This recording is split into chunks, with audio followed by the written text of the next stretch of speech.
Hello, good evening and welcome to episode 28 of Fracking Nightmare. So today I've hot-tailed it down the M1 and M42, M5 down to Plymouth, and I left Hull this afternoon, or Crawberry Hill to be more precise, and it was dull and overcast and pretty damp. This evening here in the southwest it's warm and humid, so it's a little uncomfortable in the studio, but nonetheless we're here with more news on the fracking agenda. So why do we do this? Why have many people given up their normal lives, their lives in the matrix, to campaign against this abomination? Well, in today's program, we're going to look at what is unfolding in this country. We're going to look at the state of play of the British political stance on the fracking agenda and the naive statements that the politicians trot out in the hope that you will vote for them or vote them back into office next May. Now, inevitably, as more and more people come into this campaign and we make contact with people overseas who have been fighting against this nightmare for a lot longer than many of us here in the UK. And it is with great sadness that I learned late last week that a campaigner in the US, in Pennsylvania, Terry Greenwood, had died. Terry had been a tireless campaigner for the past 7 years. In his own words, he said,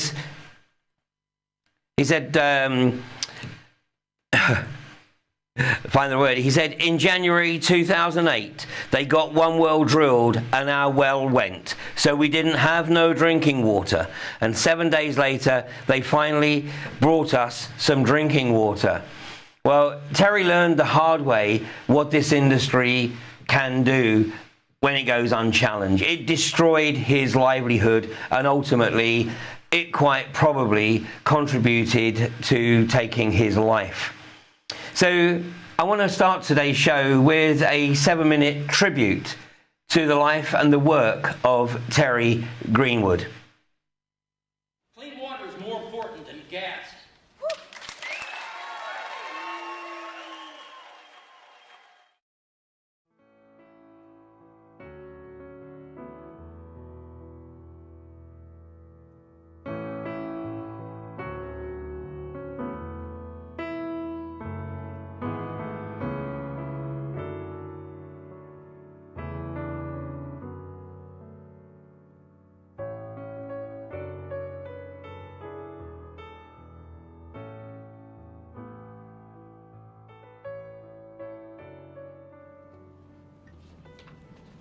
My name is Terry Greenwood. I live in western Pennsylvania, southwestern Pennsylvania, in Washington County. I have a farm, 60 acres. I didn't sign a lease. The lease is from 1921. I have 60 acres. Dominion Gas come on my property in 2007 and said, we're going to drill some wells on your property. I said, go on the other 60 acres that's not being used because I need my property. So they come on the property in November 2007. Didn't tell me they was coming on, just cut the fence, come on in, start building roads. In January 2008, they got one well drilled. Our well water went, so we didn't have no drinking water. And 7 days later, they finally brought us some drinking water, which we're still using a water fountain, drinking out of it. Now we're paying for it because they discontinued it.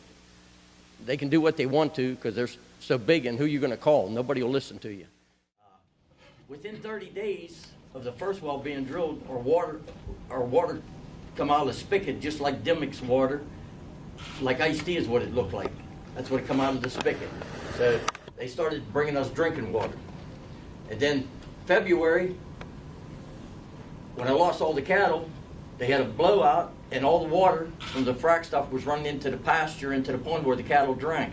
And I had 19 head of cattle, and in 2008, so 2.5 months later, my cows are having calves. I lost 10 calves out of 19 cows that were stillborn and a 2-year-old cow. we was here for 18 years, and I never had no problems until the gas companies come on. Then that's when I started having all these problems. All my calves that was born for 2008, I had 8 live ones, 10 dead ones. 4 of them was blind, stillborn, and 1 had a cleft palate for 2008. And that's when they drank that water when they drilled up here on the top field. They come on our property, drilled 2 vertical wells, 450 feet from our drinking water, and the well on the top field is 1,000 feet from the house. But it ruined all our property in that. I said, how are you going to protect me? They says, well, we'll protect you. So they sent me a letter and said, we will protect your waters. I said, okay. I didn't have a choice. They were going to eminent domain my property because the lease was a never-ending lease. Down to where the cattle are drinking out of a water buffalo now because they ruined the pond, they ruined the spring. This is the pond from 2007. The cattle was walking in this pond. The pond was good. This was before the gas company even come on the property. This one is 2008, and we had it fenced off. And there's what the water turned like. And there's the well, and it's all downhill right here. And it all run right into this pond. All them chemicals are heavy. They sink to the bottom. Did you get the water tested? They tested it in 2009, said the water is good. But they didn't. I asked for a soil sample. I said, test the soil on the bottom of the pond. DEP would not test it. Why? DEP said that pond is not for human consumption. Not for human consumption? Yes, and I told DEP that I sell my cattle every year to 84 auction for people to eat. I said, that is for human consumption. What did they say for that? Nothing. They wouldn't even reply to me after that. They just ignored me. Pictures of it. Here's what the eyes look like in them calves that died. This was a stillborn calf dead when it was born, and that's what color they are. That color blue.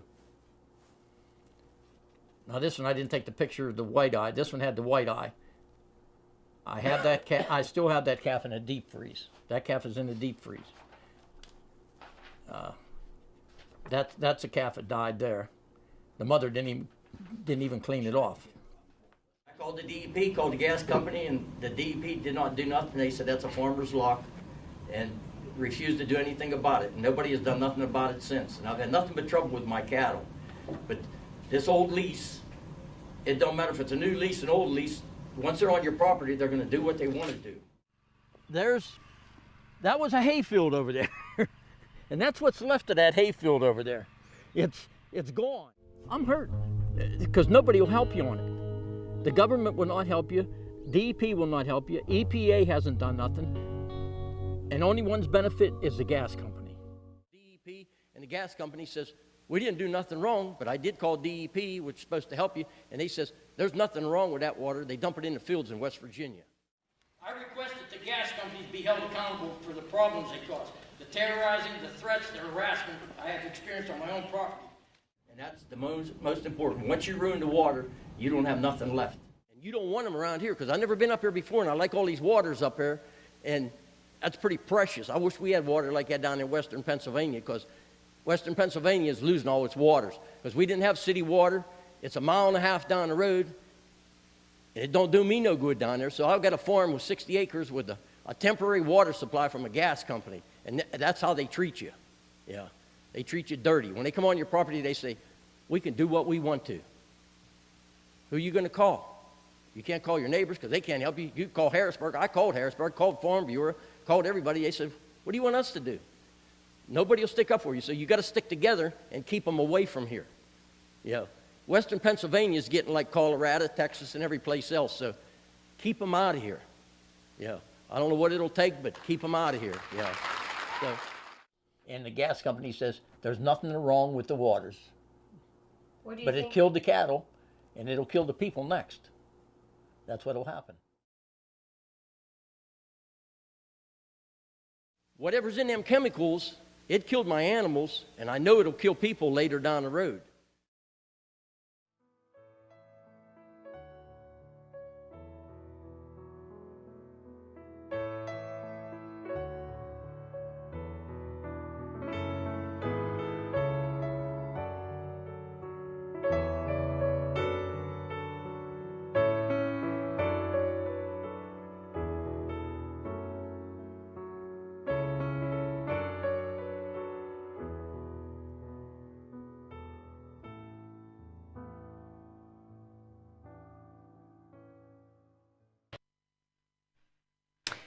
Terry Greenwood will be revered by campaigners throughout North America, and particularly in his home state of Pennsylvania.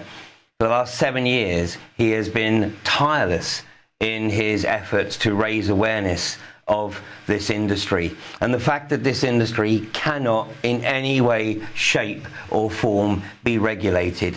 This industry will continue to destroy livelihoods, destroy lives, and make large tracts of land completely uninhabitable unless we, the people, stop it.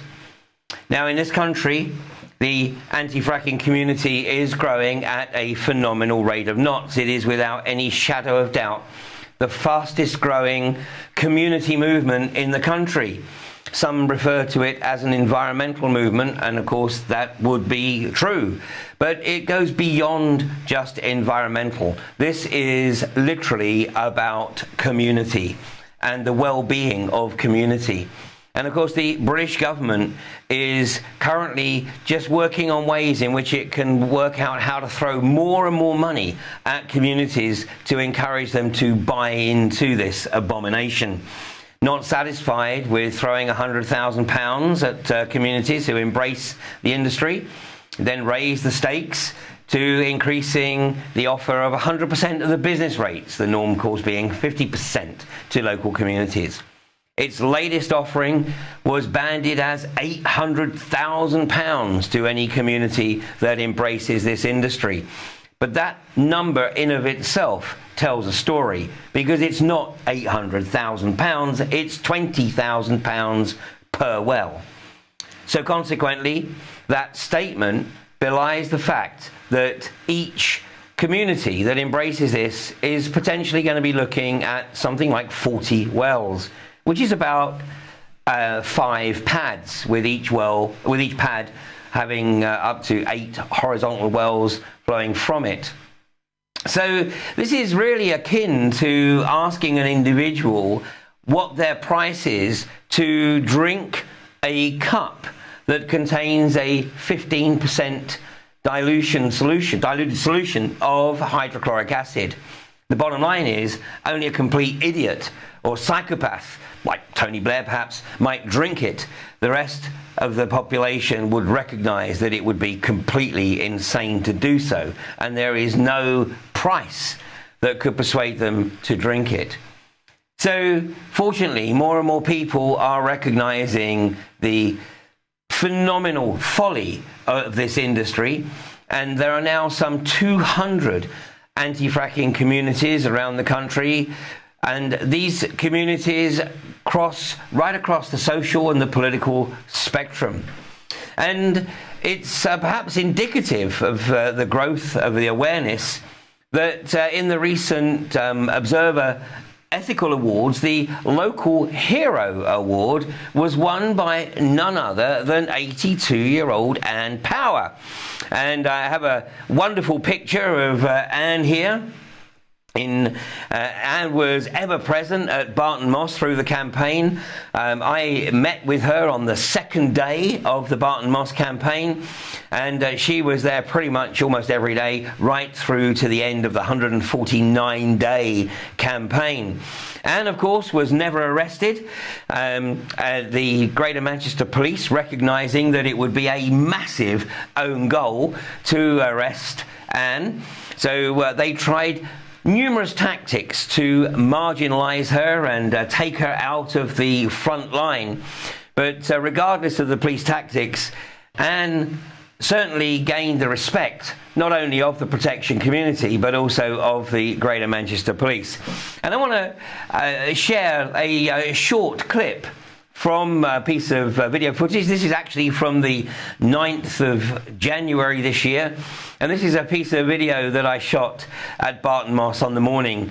And look at what happened with Ann as she is effectively intimidated by the Greater Manchester Police, and see how Ann responds to this intimidation. I have to say, she responded rather better than me. I've never got the water. You're absolutely right. You're right to be here. But, you know, I mean, all these people, we go on to our water.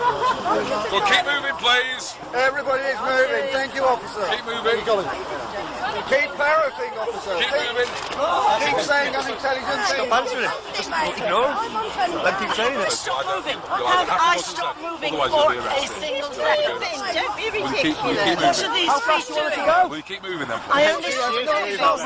I don't even stop when you're muttering in my ear. She has not stopped moving, officer, and 6 She's cameras obstructing the highway. She knows she's obstructing the highway. And if she continues, she will be arrested. She can either stand to the side or she will be arrested. So keep moving, please. She has 6 Keep cameras. moving, please. You sound like a bully. I'm just telling her. Just keep moving. She knows what she's doing. Keep moving, please.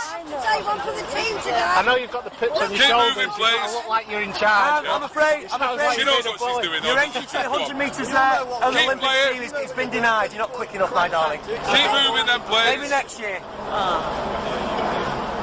Keep moving. Why are the police pushing me? I don't understand what they're doing. And have you consented to being touched? No, I Have you have not. consented to being pushed? No, no. Just wanted to be clear for the record. Keep going. Keep moving, please. Stop Keep moving, pushing. please. Keep moving. Everybody's A moving. bit faster, please. Please stop pushing. Thank you. Keep moving. Everybody is still moving. Keep moving, please. I've got an old lady again.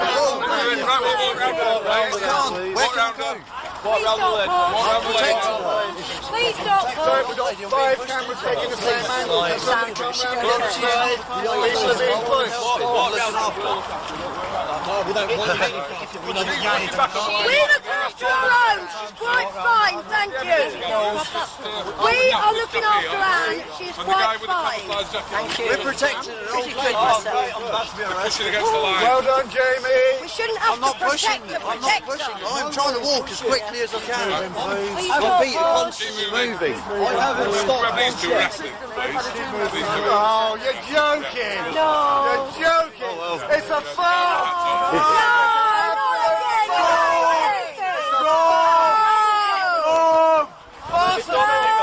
I'm not looking you up.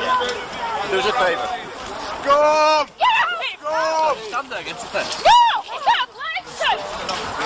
We'll walk up to the highway. We'll start today. Come on. Get down there. Down there. Sorry. Deal with that. Lift it up.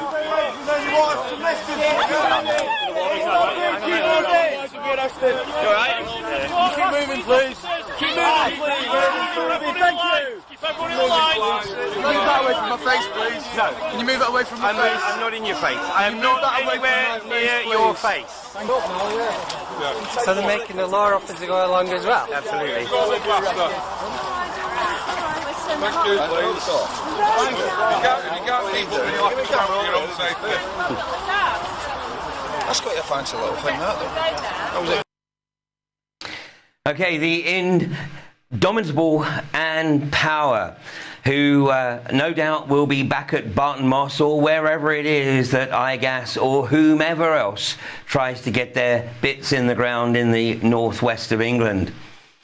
Now, we're going to take a break in a second, and once again I want to take the opportunity to show the animation produced by David Monk, Brian Monk's son, of the proliferation of the gas wells drilled in southern Queensland literally in the space of just 5 years.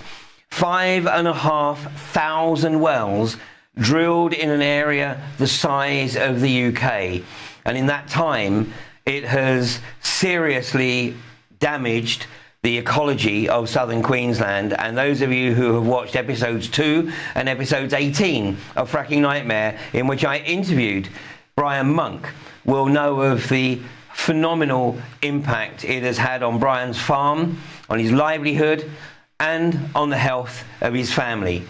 As David himself says, they were caught asleep at the wheel. God forbid that we have the same experience in the UK.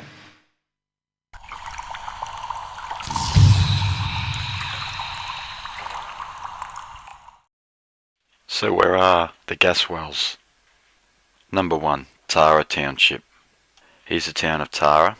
Let's zoom out and find a common radius measurement. So we're looking at about 18 kilometres, so that'd put 6 gas wells within 18 kilometres. So number 2, Chinchilla Township. So here's the township of Chinchilla. We zoom out, we get our 18 kilometres again, which gives us about 10 gas wells within the 18 kilometre radius. Now number 3, Dalby Township.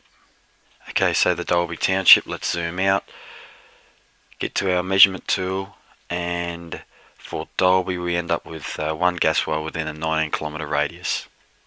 Number 4, the unlucky ones in the gas fields. This is QGC BG Group's Kenya Gas Fields processing plant on the edge of several residential estates and farms. The evaporation ponds alone cover almost 5.5 kilometres. So let's put it in perspective. Let's zoom out from the town of Chinchilla and make a comparison. The entire width from town end to end is 3.21 kilometres. The length is about 3.29 kilometres. The evaporation ponds would cover Chinchilla 1.5 times.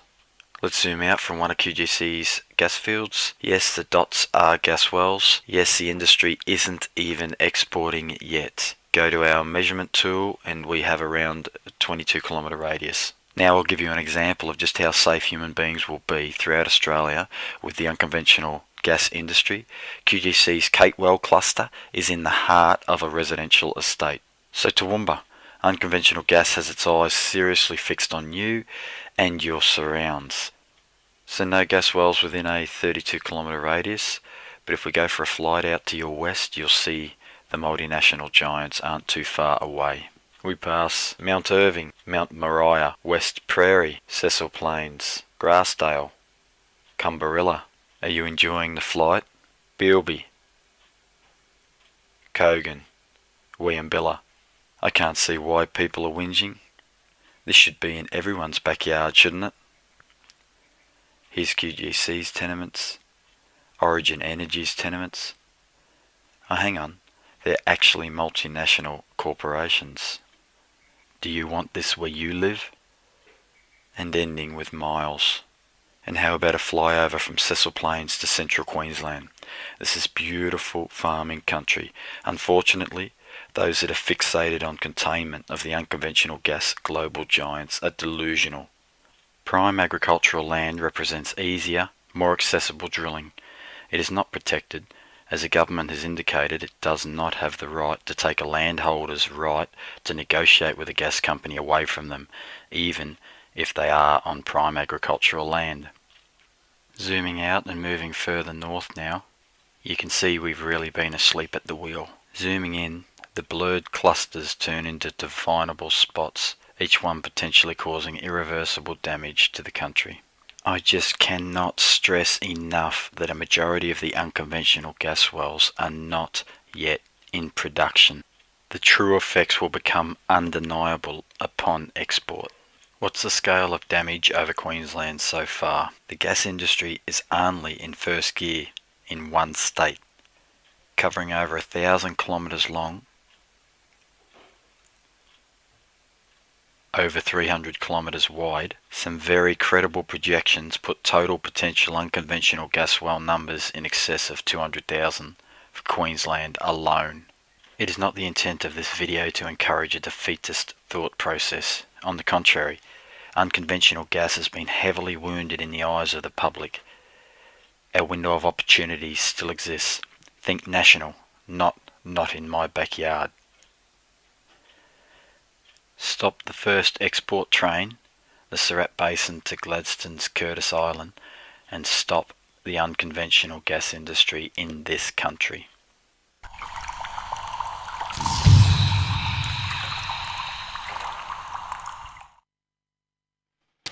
Well, 5,500 wells. So you can see that the life's work of Terry Greenwood and the commitment of Ann Power are certainly well founded. So it's congratulations to Anne on your recognition as the local hero. You were certainly the focal point at Barton Moss, and thank you for your good humour and really your constant support of the Barton Moss camp. And of course the Barton Moss protection community came second in the local hero awards. And as the Greater Manchester Police have confirmed, they photographed some 600 plus people during the course of the campaign. Now that doesn't include the people that came to the weekend events, but that's 600 plus separate individuals that they identified on Barton Moss Road escorting the convoys. So now one hopes, of course, that Greater Manchester Police are not planning on maintaining a list of potential domestic extremists like their colleagues in the Met. But let me tell you that this increasing group right across the country, this increasing community of anti-fracking campaigners would be quite happy, I'm sure, in most cases, to be recognised for their efforts in preventing this abomination coming into this country. Now, over the last few weeks, I have been spending as much time as possible up in East Yorkshire on the Wolds. It's an area of the country that I wasn't particularly familiar with. I had certainly never visited the beautiful city or town of Beverley, or indeed been to its Minster. It is a wonderful part of the country, although the weather can be a little bit rough at times there, but nothing that we weren't prepared for at Barton Moss. But the attitude of the Humberside Police is currently very different to that of both the Sussex Police and the Greater Manchester Police, in that Humberside Police have decided that they will treat the protection community as pickets, and they will utilise the Trade Union and Labour Relations Act to force the protection community off the roads and to the side of the road so that they could become little more than observers. Well, a few days ago, I was at West Newton. Now, it's very difficult to man the two camps. They're about 14 miles apart, and the phone connectivity from West Newton isn't that great. But we got a call from the small number of protectors at West Newton to say that some trucks had gone in. So a convoy of 5 cars hightailed it across the Wolds to get to West Newton just a few minutes before the trucks came out. And this short video will give you an idea as to how the Humberside Police are treating the protection community.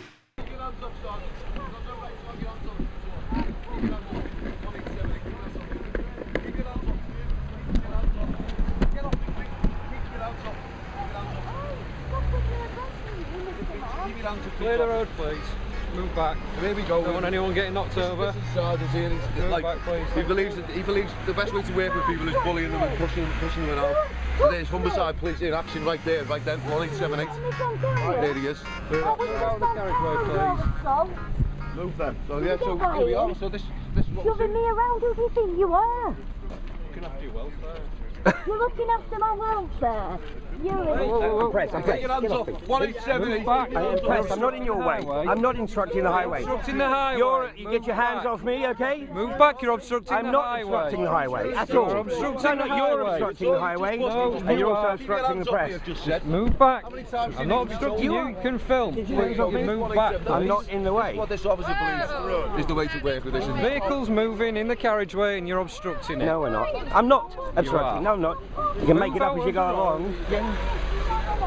Mind your back, pal. Keep your hands off me. I've just said keep your hands off me. I am. I'm asking you to move back. Keep your hands off me. Move back, please. Just mind your backs.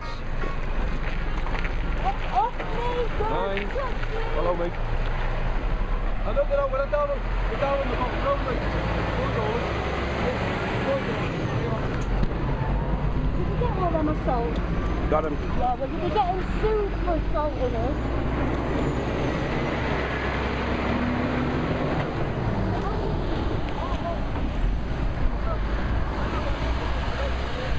Marriott Drilling.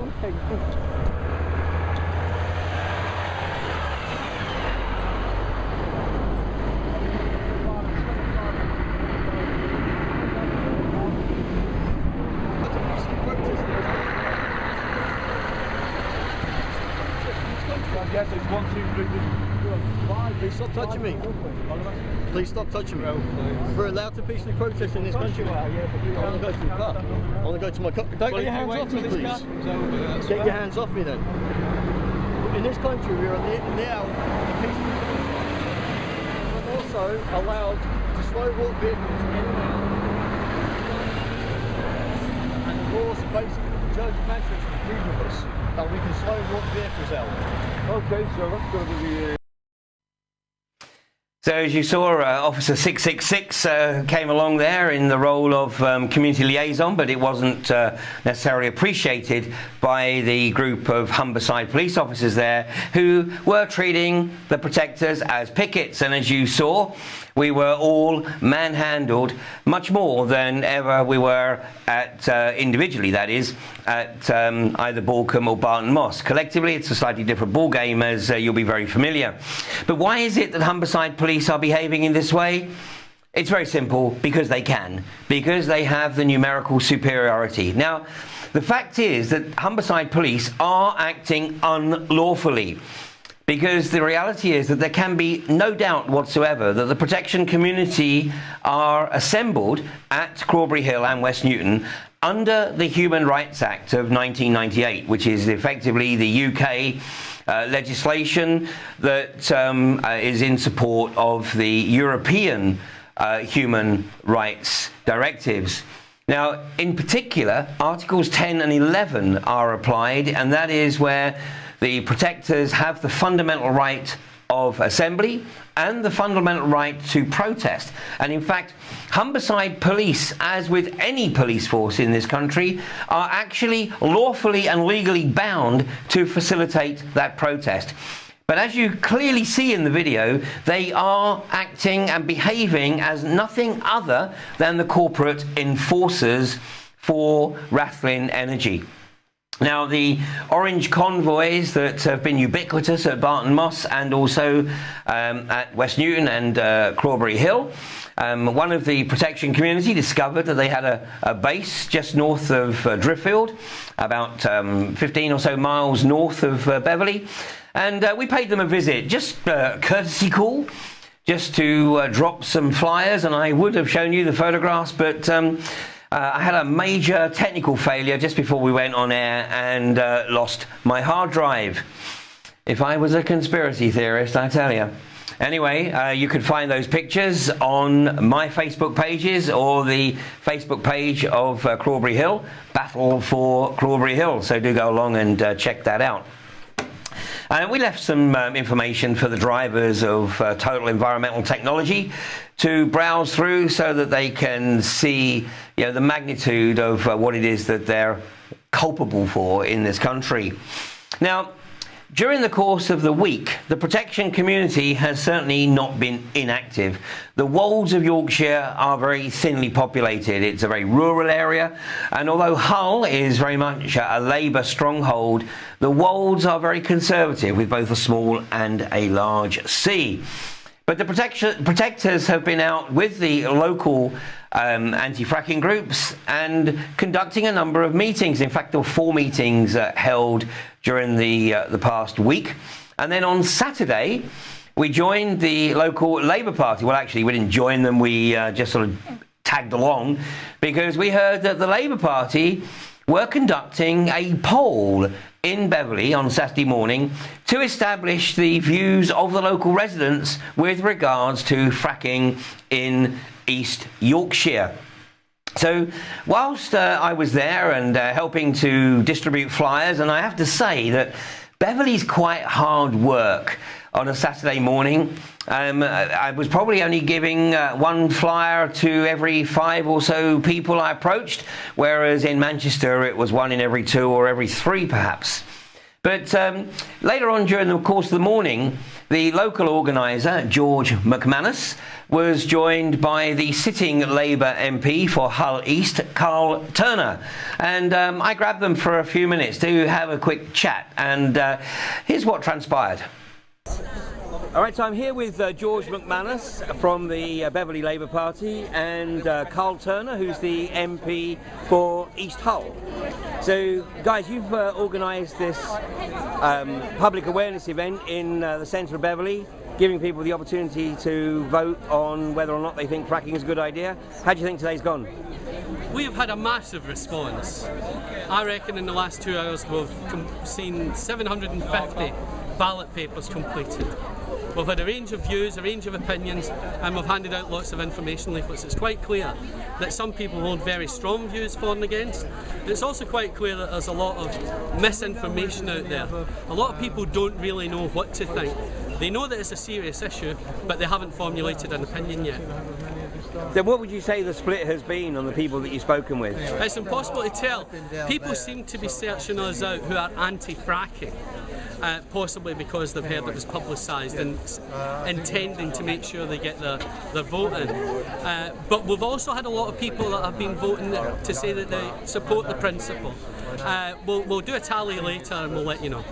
I've got to say, I've found Beverley quite hard work. I mean, the number of people accepting the flyers has probably been about 1 in 5, whereas I'm more used to like 1 in 2 or 1 in 3. Well, welcome to Beverley. We're out here every month and so we know Beverley very well. Now, Carl, you're the sitting MP. The Labour Party policy on fracking would appear to be pro at the moment. Well, I think, look, what the Labour Party is saying is we need an evidence base for it. We need to have some scientific evidence. We're saying we are concerned about the dash for gas. Personally, I favour renewables more.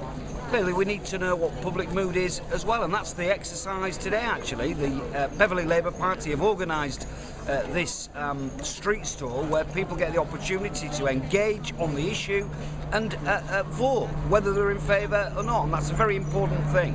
But my own point on this is the government have got a tendency for a dash for gas.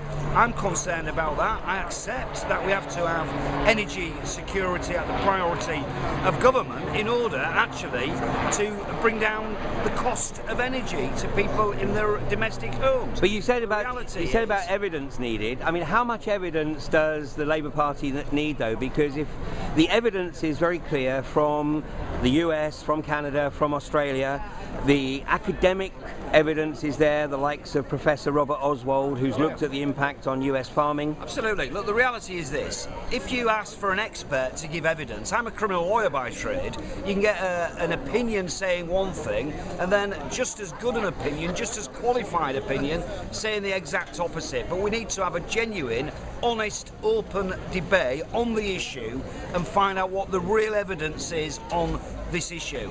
I'm concerned, personally, I'll be honest, I've been pretty clear about this, I've said it publicly, I've got concerns about the dash for gas. I accept that we have to have our eye on energy security. It's important to bring down the cost of living. That's the main priority of the Labour government going into the Labour Party going into the next general election. But we should just be a little bit concerned about the issues that people raise on this very important subject. What you've got to remember is the situation in America, especially the geology, is fundamentally different to what we have here. In the Humber Basin, the geology is much more folded, much more disturbed than you find in the northeast, especially the US. We do not have the technical data as yet to prove that this is safe.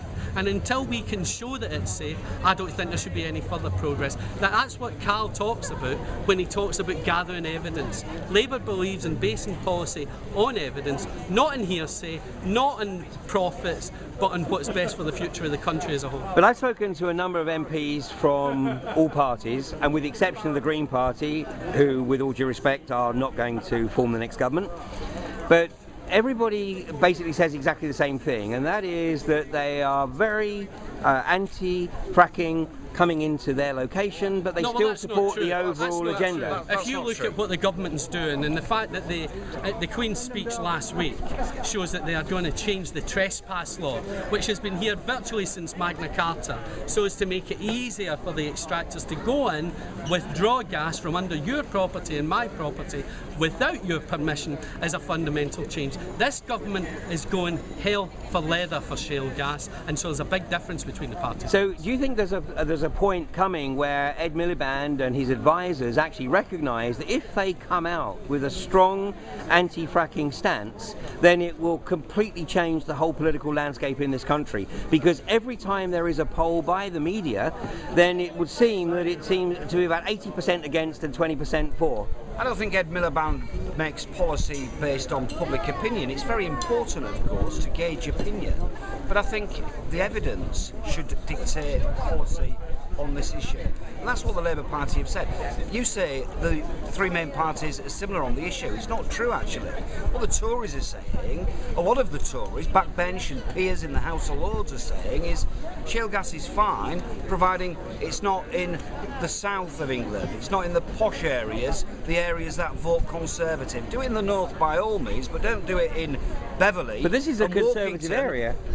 I'm about to make the point. Don't do it in Beverley and Walkington, where people vote Tory.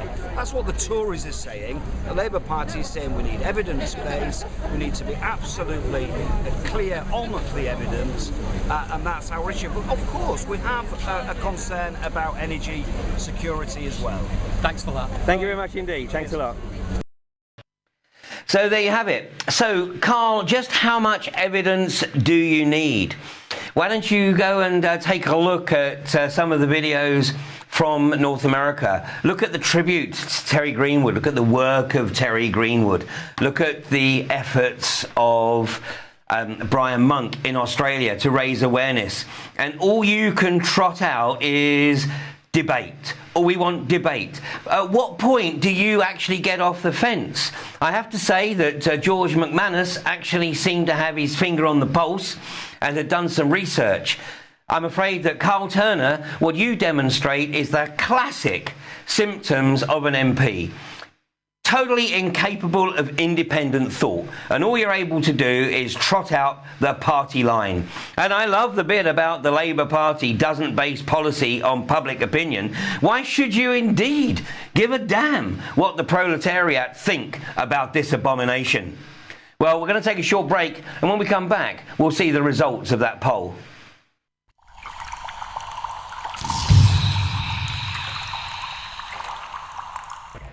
60% of the English countryside is under threat from fracking, a process which has transformed the landscape in many parts of the United States and Australia, and contaminated the drinking water and air with highly toxic chemicals and gases. 1 in 3 hydraulic fracturing was using a carcinogen. So it really is a chemical cocktail that goes into the earth, of which up to 40% remains there. The grandchildren were in the bath and they started screaming and everything that was in the water was burnt. The MDs have been instructed not to report any negative health effects that they believe to be associated with living over a gas field. There's nothing inherent about the shale gas process that is going to lead to problems. Some of this material was actually taken to a large sewage treatment works, which had no capacity to handle radioactive materials of this kind. 800,000 gallons was dumped into the Manchester Ship Canal. 50 seismic events were recorded during just 6 fracking treatments. What is the minimum depth that the fracking will fracture? We can't tell you until we drill the exploration. Have you no idea whatsoever? Because it doesn't look like you've done your research. Shale gas is also the future, and we will make it happen. We are just numbers, and we are sat on this rich vein of gas, and they will do and say anything to get that gas out of the ground.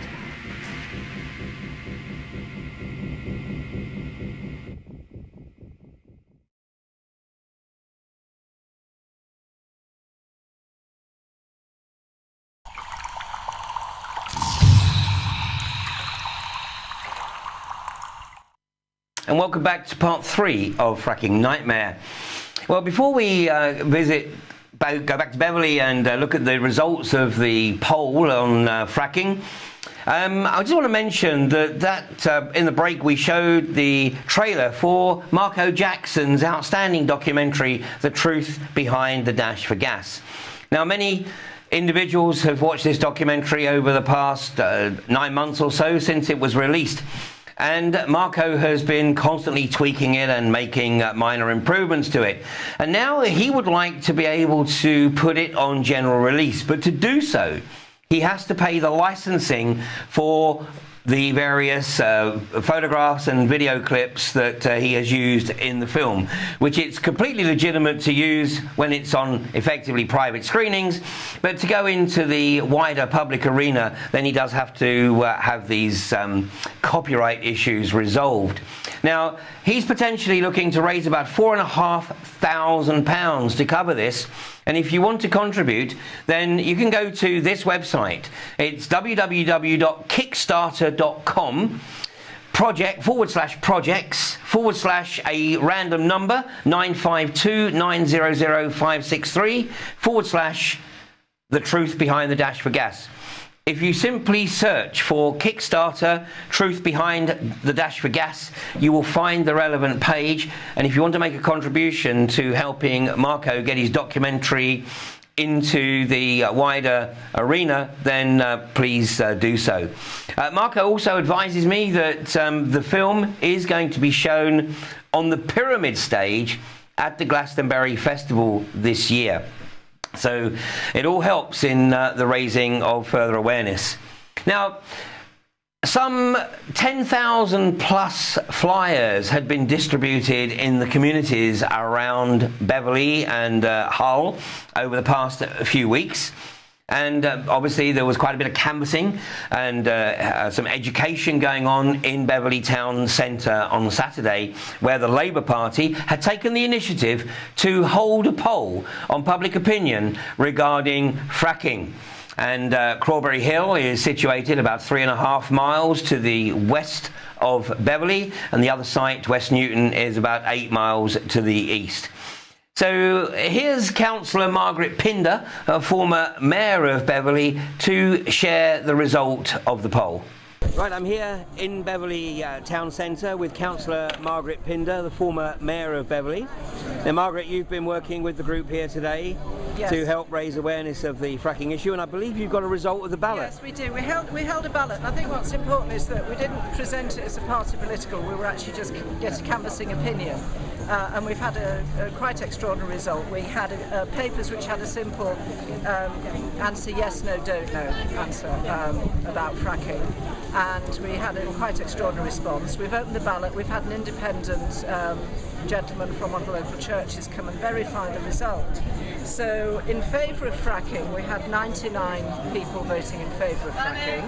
We had 32 don't know. But we had 344 vote against fracking. So out of the ballot, which would total was 475, 344 of those were very definitely against. So that's, off the top of my head, that's close on 70% against. Yes, which I think reflects actually pretty well views. Right across the country. Right across the country. So the Labour Party policy at the moment would appear to be pro-fracking. So do you think that the Labour Party is actually starting to recognise that there is a public groundswell against this process? Yes, I think the Labour Party view is that they're looking at opinions, like why something like this today is very important, because of the issues. There's a matter of public opinion, there's the issues of just general energy policy, and also there are certain worrying things in the Queen's speech, like the legislation to allow change the laws on trespass, which have been in place for centuries, and things like that. It's about civil liberties and property rights that are obviously very worrying. Yeah, it's certainly going to be an interesting few months because, of course, Rathlin Energy are out at West Newton and the Walkington Heads here at Crawberry Hill, and it's becoming increasingly apparent that the local population are beginning to realise they haven't necessarily been told the whole story by Rathlin. Yes, I mean, I think the issue is that information is very important to get out there for people. I mean, I myself felt very strongly that I wasn't as well informed as I could be, so I've made it my business to look into it. And I think people do need to be informed. Because I think there's fracking, but there also is the wider energy debate, the whole thing about the importance of renewables, about actually building housing that is low energy, eco housing. I think, it's a very complex and a very interesting debate, but I think awareness is being raised slowly, but it's certainly getting there. Well, full credit to the Labour Party for organising this event in Beverley today, and I think we had sort of 400, was it 400 people? 475, so that's 475 voted, but I think something like about 4,000 information sheets were given out in the town here, so hopefully that all helps raise awareness. Yeah, well, let's hope so. I say, from the point of view of the Labour Party, it was, we weren't pushing it as a political agenda. We really was trying to, and I think because of that, we did get the result we've seen, which of course is more valuable than, because we presented it as a neutral ballot. Absolutely. So, anyway, so thank you. Thank you very much indeed. Thank you. At 72%, pretty conclusive, eh? Well, that tends to follow the pattern wherever you go around the country. Whether it's the Manchester Evening News running a poll or the Yorkshire Evening Post, it's always in the ballpark of 70 to 80%. Now, the Daily Mirror, when they ran a poll, it was over 90%.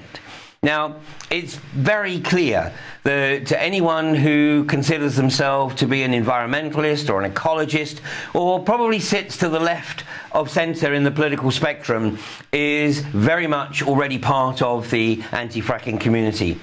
So the challenge is now to reach out to Middle England, to those who sit on the centre of the political spectrum or even a little bit to the right, and get these people to look beyond the potential financial returns. Actually, if you're a small investor, it'll be significant financial losses.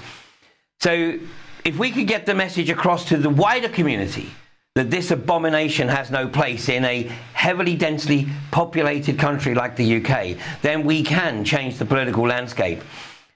People like Carl Turner, once they realise that their seats are at risk unless the Labour Party changes its stance on fracking, and although he denied that individual MPs are all saying that they will resist hydraulic fracturing in their constituency, but they still support the overall agenda, thus doing this, well, it ain't going to stack up, and we see through it.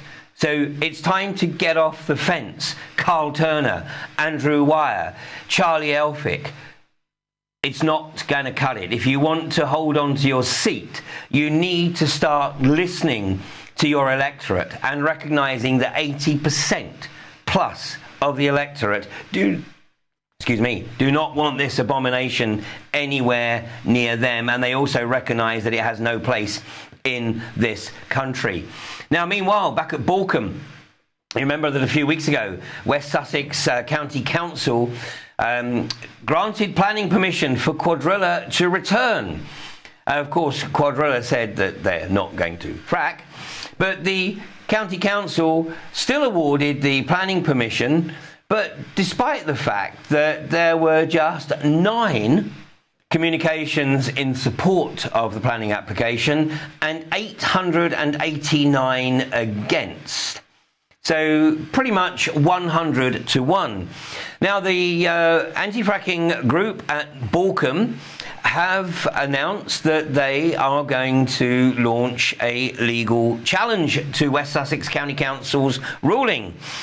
And in this judicial review, and I will quote, West Sussex acted unlawfully by assuming the Environment Agency and Health and Safety executive statements on air and water quality could be relied upon.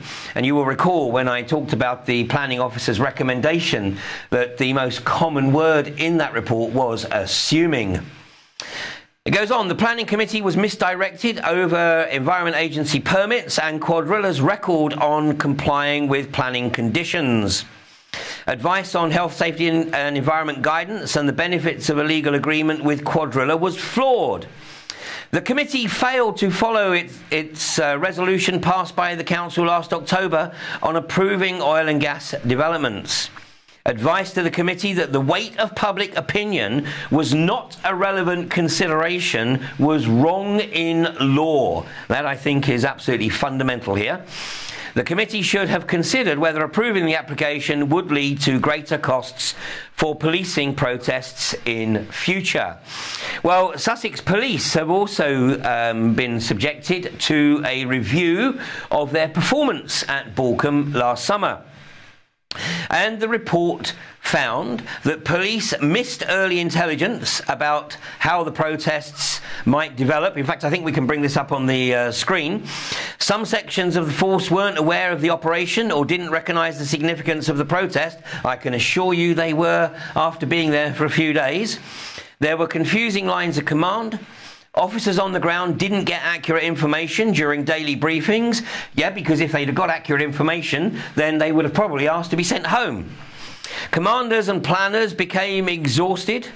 There was no clear prosecution policy.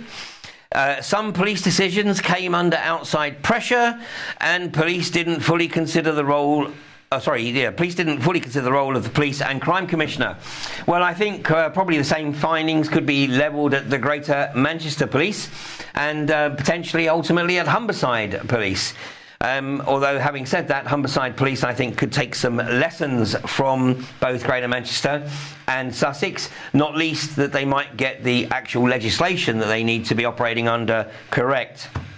Now, we do what we do, all based on your support.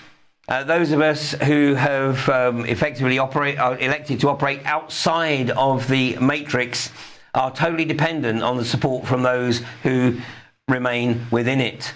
And if you feel that you can support our work, and that includes the printing and publication of flyers. In fact, some 10,000 flyers were contributed to the East Humberside campaign by the fracking awareness movement here. So if you wish to contribute in some way, shape or form, please go to www.frackingnightmare.com and look at the donation buttons on the left-hand side of the page. Now, there are people literally from all walks of life who are recognising that this commitment is full-time. And I want to close tonight's programme with a short video that was recorded at a meeting in Hull last Thursday. And this is a local resident, Kirsty, who at the end of the meeting took the platform to share with the audience why it was that she has devoted her life to fighting this abomination. And I'm sure this won't be the last time I play this clip. It's incredibly moving. And Kirsty, you're an absolute star, and it's a pleasure and an honour to be alongside you both at Barton Moss and at Crawberry Hill. Please watch this. Thank you. Good night. See you next week. Right, so my name's Kirsty. I don't usually live in a ditch by the side of a road, but the reason being is because there comes a point where enough is enough, because I'm sure a lot of you have written letters, emails, you felt totally disaffected and alone, and you feel like nobody's listening to you, and then you start getting this feeling that there might be something wrong with the system that you're actually trying to talk to. You know, because you will find that this system serves itself 100% of the time, with absolutely 100% disregard for your human rights. So I'm at Crawberry Hill at the minute, but I have been at Barton Moss for the last 3 months as well. So obviously when you're actually at the camp and you're living there 24/7, you get to see what is actually going on. So it becomes even more obvious. Like for example on Barton Moss, you wake up and there's 200 police lining the road down a footpath in Manchester. Now you basically get to see the police state that we all live in, but because the police state is contained within a certain area, you will get people saying, no, everything's fine.